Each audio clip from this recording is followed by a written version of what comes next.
What is up, my brotherhood? Yesterday, I put up a video about details that we know about Assassin's Creed Valhalla and a couple of my hopes, ideas, fears, and whatnot. And of course, you guys absolutely killed it in the comments. You guys gave a lot of your own ideas, fears, and whatnot for Assassin's Creed Valhalla. And I mean, that's why I love this community. You guys are absolutely amazing. So in today's video, I actually want to give you guys all basically what you guys thought, what you guys are afraid of, what you guys hope to see and not see. And I think you're going to agree that a lot of you really had some valid points. I'm Darkstrider, the YouTube Assassin. Let's get into this.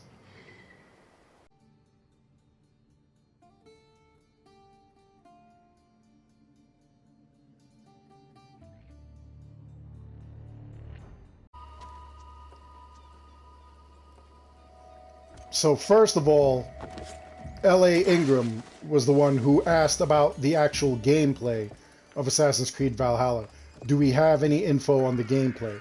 And sadly, we did have some info, but the thing is that I guess it was mixed up with a whole bunch of other stuff through Xbox. Microsoft, they were the ones that actually bought the rights to kind of show the trailer and whatnot. So they showed a bunch of gameplay and whatnot. They showed gameplay for a bunch of other games as well. And there really wasn't much to go on with Assassin's Creed Valhalla. And the crazy thing was that it's on YouTube. You could look it up. It's one of their most disliked videos ever. I mean, that's not to say that, you know, the Xbox sucks, the new Xbox or anything like that. That's not what we're saying here. What's happening is that they really didn't put out a lot of information, and even though it's a big draw, they really didn't go the extra mile and kind of show us anything really. So there's still some minor things that are up in the air that we really need to see what they do. Maybe they'll put out a better gameplay trailer, especially since, I mean, Ubisoft is definitely going to want to like have that showcased. So we'll see what happens in the future. That should be coming up. Now, another person was asking about the tedious grind and the microtransactions. They're hoping that they don't have that going on. Well, actually, don't know what they're going to do. Hopefully, it's not a tedious grind. Hopefully, there is a lot more to do. You're not basically running around doing a bunch of side quests in order to gain XP and whatnot. You're not doing anything that has nothing to do with the story. Assassin's Creed Odyssey really had a lot of stuff going on, and it really wasn't, a lot of it wasn't even dealing with what should have been happening in the game. Like I said, the game really made no sense. When you got to the end of it, it was all about you finding your parents, your family, getting them together, and then making them lieutenants on your ship. Like, that was just weird. So hopefully the story is a little bit better. They don't have anything crazy like that. It would be nice just to see.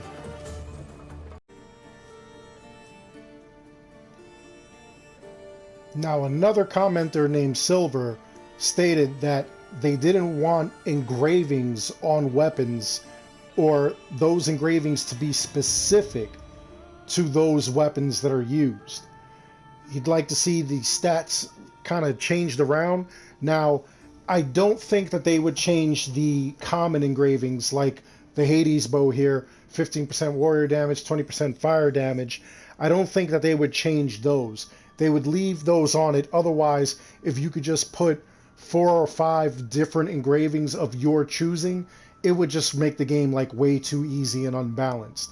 But if they could remove, or you can remove, the legendary that's on it, for instance, in this case, basic arrows become fire arrows. You remove that.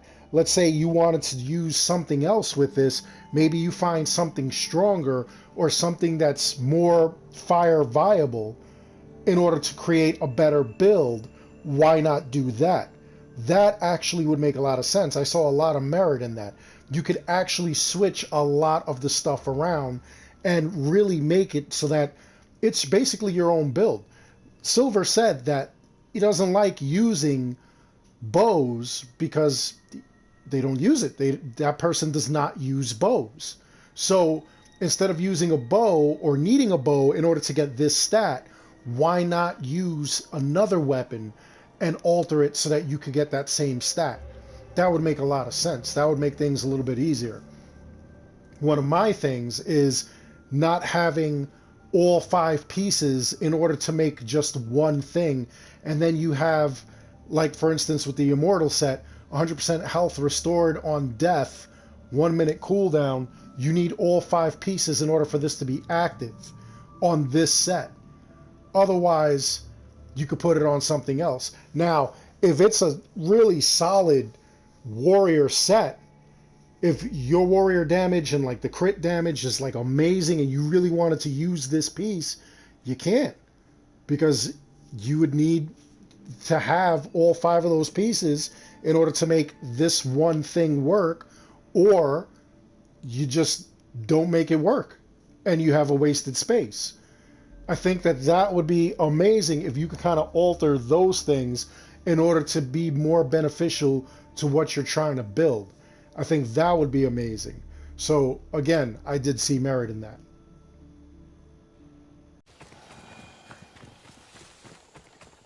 When I was speaking about Ivor having the hidden blade, somebody, Divinius, actually wrote down that according to Ashraf, who is the person in charge of development of Valhalla, said that Ivor thinks the blade is cool and it shouldn't be hidden. That's why he put it in the fashion of Darius. Now, he also went on to say that, well, Divinius went on to say that he would like to imagine that maybe Ivor raided an assassin base or pillaged a hidden one's kind of base and then found this blade, and that's how they kind of got it and adopted it, kind of the same way that Edward Kenway came across the hidden blade and the assassin thing.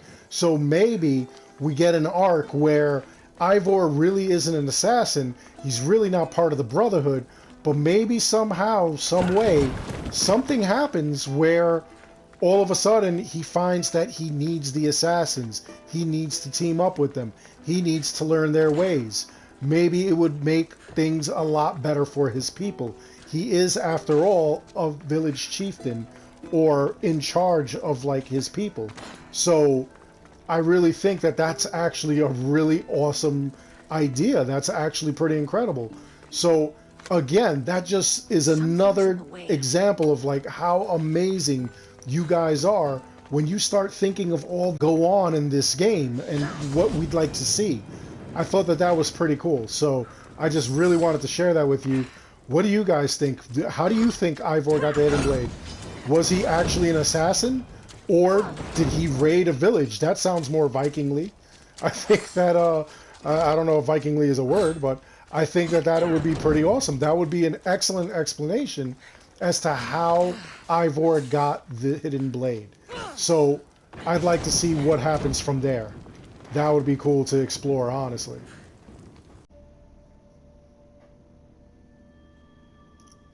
Another commenter, Robert Lynch, he actually went with a list. And normally, when I see lists, I'm like, no. But you know what? This list, both good and bad, the two of them were so good that I could not rebuke anything that he said. A lot of it made so much sense. One of the things he didn't want to see back were these ancient tablets. These ancient tablets were used to help upgrade your ship. But once you had enough of your tablets done, you really had no further use for them. So this was like really ridiculous. In order to upgrade your ship, you would use these. Once you upgraded your ship to the max, you had no more use for this. So that was kind of like dumb. You couldn't sell them off. You couldn't, trade them for anything. You just had all these extra tablets. And then if you did a new game plus, your ship was already upgraded anyway, you still collect these things and you really don't need them. So it's just wasted space. It's like really annoying. And speaking of annoying, another thing that he's upset about, he doesn't want to see annoying mission givers that give their whole life story before getting to the point. That's actually genius. Just tell Cassandra or Alexios you have a problem. Sicily, back in 1774, this is what happened. No, don't go through that. Just get to the point. Just let me know what you need. That's pretty awesome. Now, one of his things was no more common gear. Unfortunately, I don't think that common gear is ever going to go anywhere. It's basically going to be one of those standards that they have because it's going to be starter gear. I mean, why not? You know, but honestly, common gear is annoying, especially when after you get to like a certain level, you find all kinds of other gear. What is the point in finding common gear just laying around? That does get kind of annoying. It is kind of dumb. So he did have a valid point there as well. Common gear, not so much. One of the things that I let him know was that I thought that it was kind of stupid. And they would give you rare gear that you could get from like those codes, Tostino's codes or something like that. If they're going to do anything like that, that should be solely code only. You should not go to the Ecos of the Olympians or whatever gambling shop they're going to put in the next game for whatever microtransactions if you don't want to do a microtransaction. Instead of doing that and going in and giving you rare item that you could have got from a code, they should just leave it so that you get it from the code only.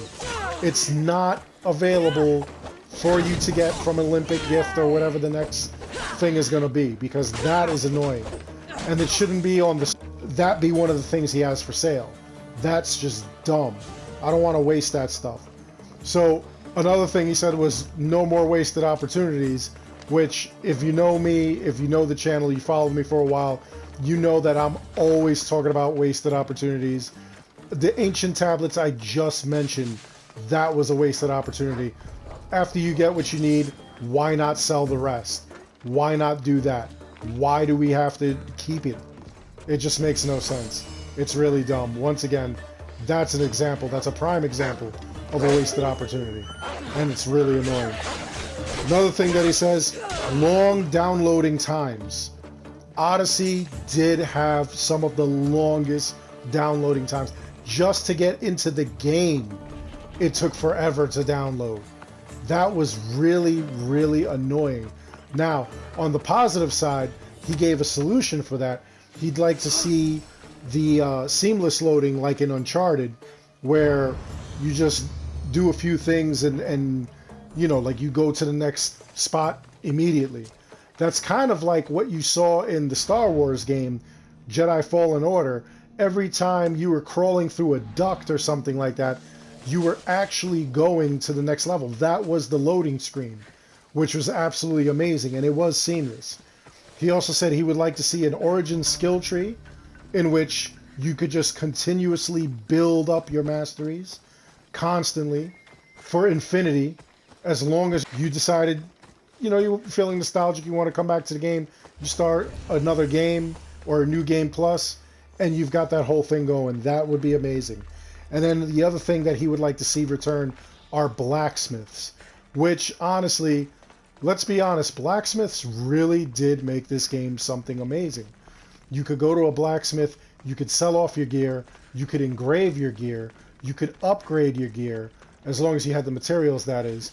And it just was absolutely amazing. It was one of the more interesting parts of Assassin's Creed Odyssey. So that was his list, and again, I thought it was brilliant. I'm gonna be honest with you, I thought it was brilliant.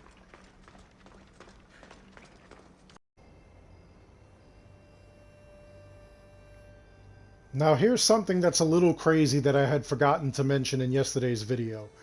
When you play Assassin's Creed Valhalla, Ivor will have his or her own eagle, which I guess this is going to be the standard, where we're always with an eagle companion, and that's how we do eagle vision. Makes a lot of sense, being that it's possible that eagle vision itself took years to develop, centuries to develop, and what have you. And it really doesn't hurt to have the eagle companion. It actually is a pretty cool thing. But what's really weird is that the eagle is going to have such detail that you can see the feathers actually moving in the wind, like each individual feather. So I don't know why that's important. That's kind of overkill for me. When I'm playing this game, I don't think I'm going to be paying attention to the eagle's flight pattern or anything like that. I'm pretty sure I just want the eagle to synchronize and look at everything going on like the past two games. I don't think I'm going to have time to admire each individual feather moving. But I don't know, like some people are kind of particular about stuff like that. Some people are really weird when it comes to stuff like that. Like Red Dead Redemption 2. Somebody actually designed the horse's testicles to kind of shrink when they're in cold weather. Why you would do that and why you felt that that was important is beyond me. I don't think that I would have honestly said, yeah, I'm the guy who programmed the horse's testes. That wouldn't be me. Programming a bunch of individual feathers, that's different. But I don't see why it was so important that they kind of worked that out. Like, that's kind of weird. That's kind of strange and overkill. And if you're telling me that that's what they wanted to do in order to show the power and strength of the next-gen systems, again, that's overkill and that's kind of silly. That just kind of makes no sense to me. Like, I would have been okay with just having the bird do regular stuff. And I know that on a forum, there were some people that were kind of upset that the bird was going to return. They kind of are kind of sick of that. They wanted to see like Eagle Vision return. But again, I don't mind it. One of the things that I would have liked to have seen, though, is rather than it be an eagle, that it be a crow, which Odin gives to Ivor. That would have been cool. I mean, that would have explained how he got his bird, and it just would have been awesome. It really would have been.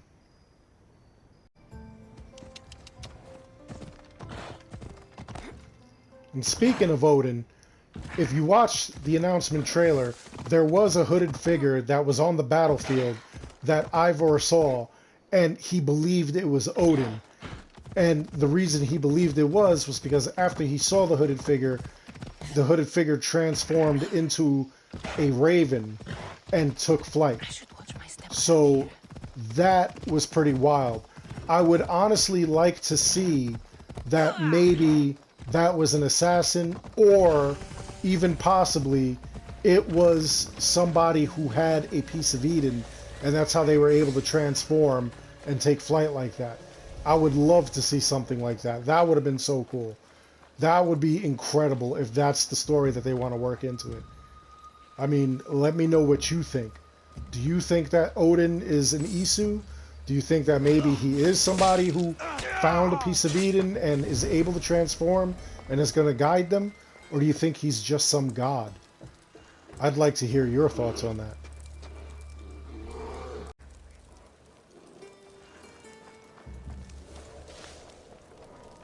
So anyway, that's all I've got for today. As we get more information, I'll definitely give it to you and let you know what's going on and what's new in the world of Assassin's Creed Valhalla as soon as it happens. I pre-ordered the Questioning Your Life Choices edition, in which it comes with the resin statue and everything like that. But I do plan on getting the game digitally so that way at midnight I could play it and live stream it that very moment. So we'll see what happens once it comes out. Anyway, let me know your thoughts below. Let me know in the comments, what do you think? Are you excited for Valhalla? Is there anything that you really want to know that hasn't been answered yet? I know a lot of people want to see gameplay, and they don't really have any gameplay trailers out, so we're waiting on that. We just have the teaser trailer and some minor footage from like an Xbox display kind of thing for the next gen console. But it didn't have enough to really talk about. People were upset about it. It was kind of a mess. But anyway, what are you most excited about? Do you agree with anybody and their grievances, or their excitement, or the possibility that they may be correct with what they're talking about? Do you disagree? Do you have your own thoughts on it? Let me know all that in the comments below. Other than that, I really do hope you enjoyed the an awful lot. As always, I want to thank each and every one of you for watching, and until the next one, take care. Be good.